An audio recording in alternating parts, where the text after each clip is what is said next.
Welcome, ladies and gentlemen, to a very special edition of the hit series Kick Out or Get Out. I'm your host, Jiu-Jitsu Joey from Deep Six Wrestling, and it is a beautiful day out here.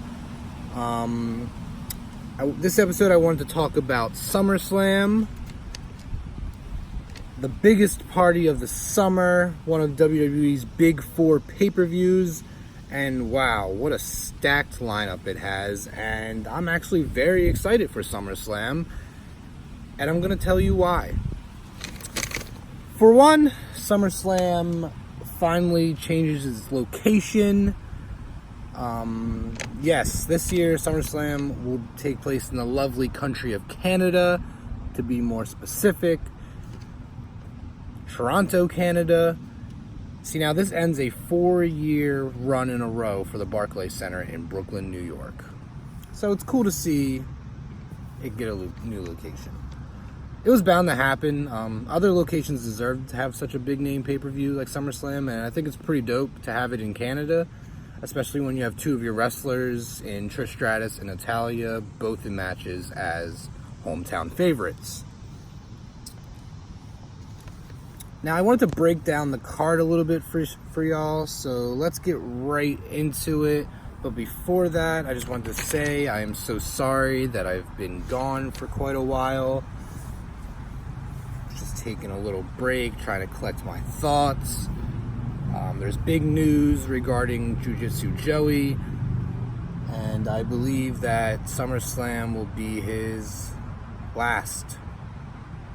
But like I said, there's news to be said about that at a further date. So no worries. You'll have to find out. Alright, so let's get into the card. So we've got the Cruiserweight Champion Drew Gulak versus Oney Larkin, which will probably be on the pre-show, sadly, because the guys over there at 205 Live definitely do deserve better. You can even ask my fellow Deep Six member, Just Pat, and he'll tell you the same thing. He's huge on that. I haven't watched much of Larkin because I don't really watch NXT. I know that he's on 205 Live now, but I do know that Drew Gulak is very good, and I heard good things about Oney.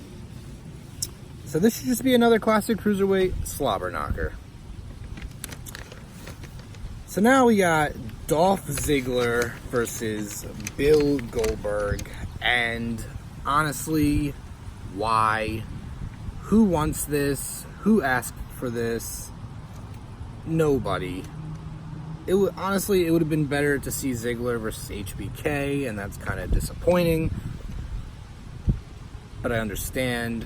I just hope that this match is just a squash. Like, I'm talking maybe like 30 seconds, because no one wants it. No one wants it. I know I don't.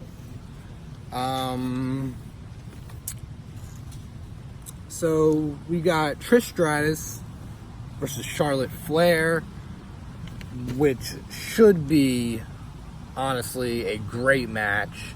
You've got, in my opinion, two of the best female superstars in history facing off in a dream match.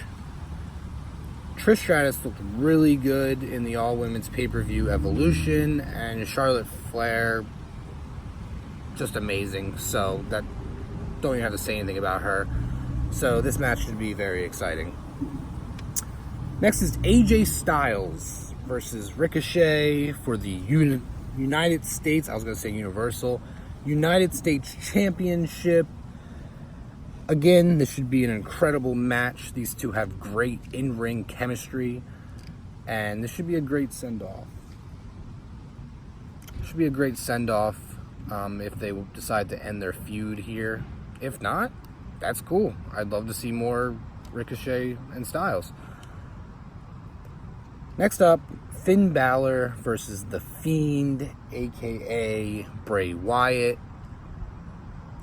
This match is my most anticipated match on the card, only because Wyatt is one of my favorite and I'm thrilled to finally see him back. It's been so long.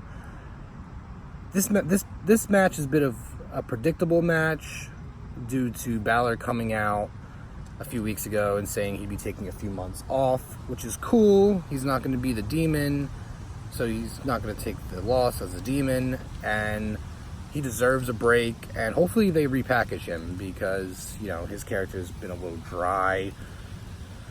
So yeah, I'm really excited to see how that goes.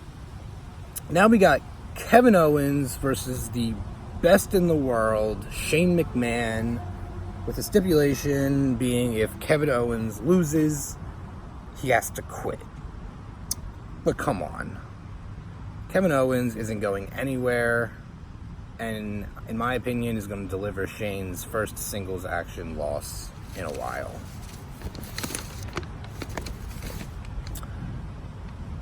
Now let's talk about the women. Can't forget about the women. These girls are amazing.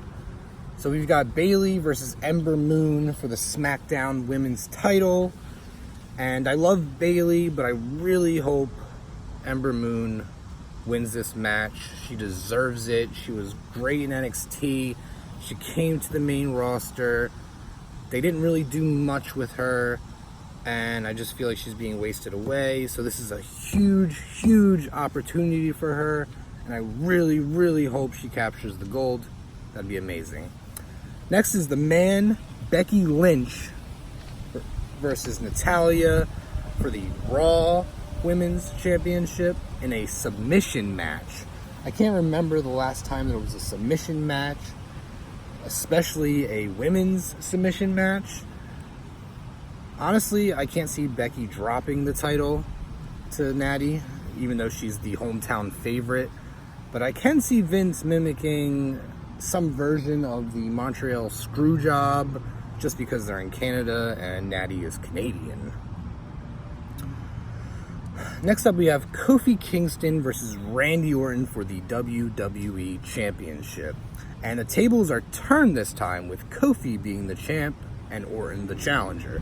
This brings back their feud from years and years and years ago, and I'm super excited for these guys. They're both great workers, definitely have great chemistry with each other, and I can honestly see Orton pulling off the shocker. Maybe it's not what everyone wants, but I can see him become a 14-time champion.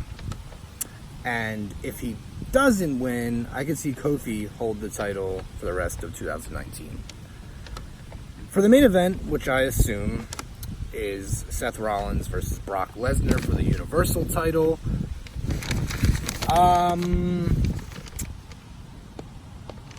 Which I also will assume that Seth Rollins recaptures the gold, which I'm definitely okay with because I'm not the biggest Lesnar fan, and less of him with a title the better. I just do gotta say about Seth Rollins, his face run has been very dry, cringy, edgy. I just do not like what they've done to his character, and honestly stupid. I mean, the last few weeks he's just got the crap beat out of him by Brock Lesnar, and he just keeps on coming back for more. I just don't know what they're doing with this. I guess we'll just have to wait and find out. So overall, SummerSlam 2019 should be one hell of a show. Same with NXT TakeOver. I'm not really going to talk about NXT TakeOver, but I just do want to give them a shout out. I honestly can't wait to watch it with my fellow Deep Six members. Yes, each Deep Six member will be in attendance, and we'll all be watching it together, and they'll all be watching me finally, yes, finally capture the Deep Six Championship. Coming for you. Coming for all of you. And with that being said, remember to subscribe to Deep Six Wrestling. Give us a follow on Twitter. Like us on Facebook. Yes, we're on Facebook. Wow, the times have changed. And remember, folks, if you have any comments, please just put them down below. Don't forget, don't even bother to keep kicking it, because death is just a 3 count away.